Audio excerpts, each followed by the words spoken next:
നമ്മൾ ഈ ലുക്ക് എങ്ങനെയാകണം എന്നുള്ളതിനെ പറ്റി ഒരുപാട് തോട്ട്സ് പോയിട്ടുണ്ടായിരുന്നു. അപ്പം ഈ പറയുന്ന ചില സോഴ്സ് മെറ്റീരിയൽസിൽ നിന്ന് ബേസ് ചെയ്തിട്ടാണ് ഇപ്പം കാണുന്ന ഒരു ലുക്കിലോട്ട് ലാൻഡ് ചെയ്തത്.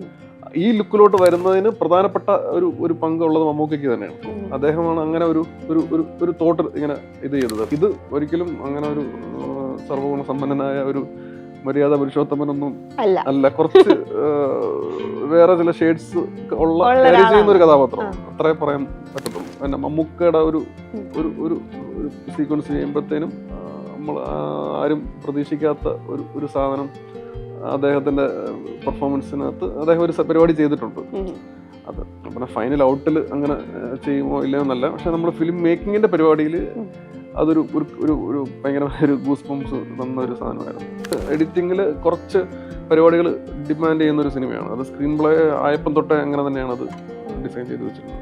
എന്തൊക്കെ പറഞ്ഞാലും സിനിമ തിയേറ്ററിൽ വന്ന് കഴിയുമ്പോഴേ കൃത്യമായിട്ട് അതിന്റെ ഒരു പറയാൻ പറ്റത്തുള്ളൂ. പക്ഷെ ഇതുവരെയുള്ള പ്രോസസ്സിൽ സാറ്റിസ്ഫൈഡ് ആണ്.